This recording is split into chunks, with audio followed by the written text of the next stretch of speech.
Hello friend, I am doctor Shadan Malik. आज जो मैं बात करने वाला हूँ वो ट्यूबरकुलोसिस के ऊपर बात करने वाला हूँ। मतलब जो ट्यूबरकुलोसिस है उसको शॉर्ट फॉर्म में टीबी बोलते हैं। अब इसके होने के कारण क्या है और ये होता किस कारण है और इसका इलाज क्या है और इसमें कौन कौन सी ऐसी जांचें हैं जो डॉक्टर पेशेंट की कराता है। इस वीडियो में मैं आपको ये सब बताने वाला हूँ कि हाँ भाई, जब पेशेंट को ट्यूबरकुलोसिस हो जाता है तो उसका इलाज क्या होता है और उसकी जांच और उसका ट्रीटमेंट मतलब कौन सा होता है। तो ये सब इस वीडियो को लास्ट तक देखिए और लाइक और कमेंट करिए। तो हम सबसे पहले जो बात करेंगे वो ट्यूबरकुलोसिस के बारे में बात करेंगे। मतलब ट्यूबरकुलोसिस फैलता किस कारण है बॉडी के अंदर। क्योंकि ट्यूबरकुलोसिस हवा द्वारा बॉडी के अंदर इंसर्ट करता है। और ये होता कैसे, ये एक मायोबैक्टीरियम नाम का एक बैक्टीरिया होता है, उसके कारण होता है। अब नंबर एक, इसके कारण होने के जैसे कोई तुम्हारा रिलेटिव्स या कोई फ्रेंड सर्कल या कोई अननोन किसी के टच में आप आ जाए, है ना, और उस पर्सन को ट्यूबरकुलोसिस है, आपको नहीं पता है कि हाँ उस पर्सन को ट्यूबरकुलोसिस है या नहीं। अब इसका होने का कारण क्या है, जब वो पर्सन आपसे बात करेगा, चाहे वो 1 या 2 घंटे 3 घंटे दिन में आपसे बात करता हो, उसको ट्यूबरकुलोसिस हो रखा है। जब वो इंसान बोलेगा, खांसेगा और छींकेगा तो उसकी जो जितना भी उसकी सांस के द्वारा जो भी बाहर उसका आएगा, है ना, तो वो जब आप उससे बात करेंगे, जब आप सांस लेंगे तो वो सब आपकी बॉडी के अंदर इंसर्ट हो जाएगा। जब ये इंसर्ट हो जाएगा तो ये किस चीज को इफेक्ट डालेगा, ये जो डालेगा ये हमारे फेफड़ों को इफेक्ट डालता है। ठीक है, इसका जो इसके अंदर जो बैक्टीरिया पाया जाता है उसको मायोबैक्टीरियम के नाम से होता है। अब जो आय की बात करते हैं, मतलब अब हम ऐसी कौन सी जगह है जहां पर ऐसे केस मतलब ऐसे पेशेंट बहुत ज्यादा देखने को मिल सकते हैं। तो ऐसी कौन कौन सी जगह है जिससे हमें बचना चाहिए। देखो, ऐसी जो जगह है जहां पर ऐसे केस बहुत ज्यादा देखने को मिलते हैं, जैसे बस स्टैंड हो गया, रेलवे स्टेशन हो गया, ठीक है, मेट्रो स्टेशन हो गया, बाजार हो गया, और जहां पर जो भीड़ भाड़ एरिया होंगे, वहां पर जहां पर पॉपुलेशन बहुत ज्यादा देखने को मिलेगी, ऐसी जगह ऐसे पेशेंट बहुत ज्यादा पाए जाते हैं। अब जब पेशेंट ऐसी जगह, तो हमें ऐसी जगह प्रॉपर तरीके से मास्क का यूज करना चाहिए। जहां पर ज्यादा भारी पॉपुलेशन की जगह जो होती है, जहां पर ज्यादा लोग दिखाई देते हैं, ऐसी जगह पर अब हम जो बात करेंगे।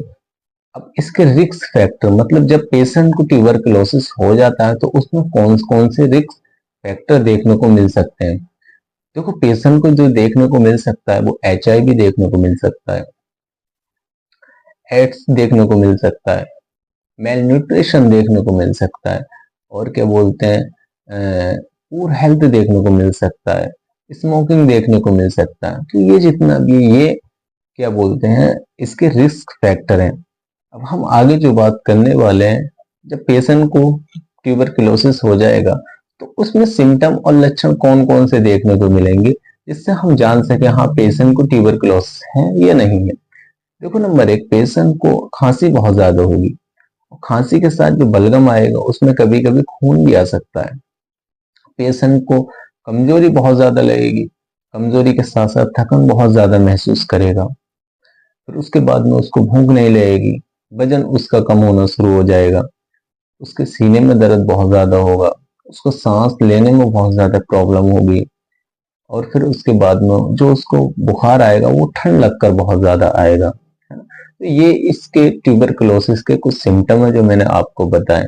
जब ये सब आपकी बॉडी में या आपके रिलेटिव्स के या आपके किसी फ्रेंड सर्कल की बॉडी में जब ये सब देखने को मिले, तो आप जब डॉक्टर के पास जाएंगे तो डॉक्टर सबसे पहले क्या करेगा, आपके कुछ टेस्ट कराएगा, है ना। टेस्ट कौन कौन से डॉक्टर आपके कराएगा। नंबर एक, चेस्ट एक्सरे करा सकते हैं, उसके बाद में CBC करा सकते हैं, ESR टेस्ट करा सकते हैं, स्पुटम टेस्ट करा सकते हैं, और फिर उसके बाद में मोन्टेक्स जो टेस्ट होता है उसको करा सकते हैं। ये कुछ टेस्ट हैं जो डॉक्टर आपके करा सकते हैं देखने के बाद। जब डॉक्टर इसको अच्छे से देख लेंगे तो फिर उसके बाद में डॉक्टर आपका जब डॉक्टर को लगेगा हाँ आपको ट्यूबरकुलोसिस है, तो कुछ डॉक्टर एग्जामिनेशन आपके करेंगे।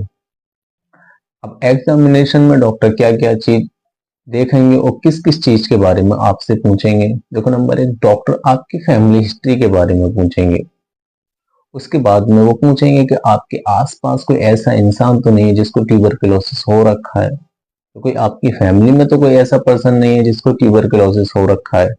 कोई ऐसे किसी अननोन पर्सन से तो आप नहीं मिले हो जिसको ट्यूबरकुलोसिस हो रखा है। तो ये जितना भी होगा वो एग्जामिनेशन डॉक्टर आपसे करेंगे। जब आप उनको अच्छी बात पूरी तरीके से बता देंगे तो आपको वो बोलेंगे क्या आपका अब मेडिसिन जो क्या बोलते हैं ट्रीटमेंट अब शुरू होगा, उसका जो कोर्स है वो 6 से 9 मंथ तक का हो सकता है। कभी इसका ज्यादातर जो चलता है वो 6 मंथ तक चलता है। कभी कभी जब पेशेंट के इन्फेक्शन जब रह जाता है फेफड़ों में तो जब उसके बाद में 9th या 12th मंथ तक करा देते हैं इसको। अब इसमें जो यूज होने वाली मेडिसिन है वो एंटीबायोटिक, मतलब जो ट्यूबरकुलोसिस की जो मेडिसिन होती है वो और मेडिसिनों से अलग होती है। इसमें कौन कौन सी जो मेडिसिन है वो यूज होने वाली है। देखो नंबर 1, रिफाम्पिसिन यूज होता है, इथाम्बाडोल यूज होता है, आइसोनाजाइड यूज होता है, स्टेप्टोमाइसिन यूज होता है। ठीक है, ये कुछ ऐसी मेडिसिन है जो पेशेंट को यूज होने वाली है। अब हम जो बात करते हैं जब पेशेंट की मेडिसिन शुरू हो जाएंगी और कुछ मेडिसिन जैसे पेशेंट को फीवर आता है ना, तो फीवर में डॉक्टर पैरासीटामोल दे देते हैं। और अदरवाइज जब पेशेंट को बहुत ज्यादा खांसी होगी तो उसमें डॉक्टर डेरिफेलिन वगैरह ऐसी कुछ मेडिसिन है जिसमें पेशेंट को डॉक्टर दे सकते हैं। वो ज्यादा लॉन्ग समय के लिए नहीं देंगे, वो पेशेंट को हाथों हाथ, मतलब जब पेशेंट को हल्का सा सुकून मिल जाएगा उस टाइम के लिए वो चलाते हैं, जिसको हम सिस्टमेटिक मेडिसिन भी बोलते हैं। जब पेशेंट की कंडीशन के अनुसार पेशेंट की बॉडी को कौन सी चीज की रिक्वायरमेंट है उसके अनुसार पेशेंट उस मेडिसिन को चलाते हैं।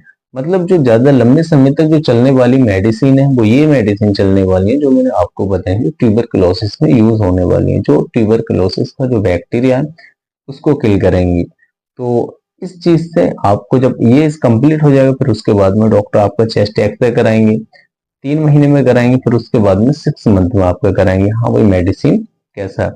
और जब क्या बोलते हैं जब इसकी ये कंप्लीट हो जाएगा है ना, उसके बाद में कभी कभी क्या होता है जब पेशेंट को मेडिसिन शुरू करते हैं ना, जैसे 15 दिन पेशेंट को मेडिसिन खिला दी, मेडिसिन खिलाने के बाद पेशेंट का एक टेस्ट कराते हैं जिसको सीबीनेट बोलते हैं। उसमें क्या होता है, उसमें ये चेक करना होता है कि पेशेंट को जो मेडिसिन चल रही है वो वर्क कर रही है, काम कर रही है या नहीं कर रही है। इसलिए सीबीनेट टेस्ट का भी कराना बहुत ज्यादा जरूरी है, डॉक्टर कराते हैं। जब ये प्रोसीजर पूरा कंप्लीट हो जाएगा है ना, उसके बाद में डॉक्टर आपको बता देंगे हाँ भाई आपका कोर्स कंप्लीट हो गया है ना। तो इसमें ये ट्यूबरकुलोसिस के बारे में सिर्फ मैं इतना बताना जा रहा हूँ कि आपके आसपास या आपके फ्रेंड सर्कल या अदरवाइज कोई पर्सन आपको ऐसा दिखता तो उसको एडवाइस दीजिए और बताइए कि भाई आपको ये प्रॉब्लम है, आप डॉक्टर के पास जाइए, डॉक्टर उसको अच्छे से एग्जामिनेशन करके उसकी मेडिसिन शुरू करवा देगा। इसलिए देखो ट्यूबरकुलोसिस कोई इतनी बड़ी बीमारी नहीं है, इससे घबराना नहीं चाहिए। ये बहुत कॉमन बीमारी है ना, जो आज के टाइम में सबसे ज्यादा देखने को मिल रही है। इसका अच्छे से ट्रीटमेंट किया जाए तो बहुत जल्दी 6 या 9 मंथ में बिल्कुल पेशेंट ठीक हो जाएगा। तो वीडियो को देखिए, लाइक और कमेंट और चैनल को सब्सक्राइब करिए। Thank you so much.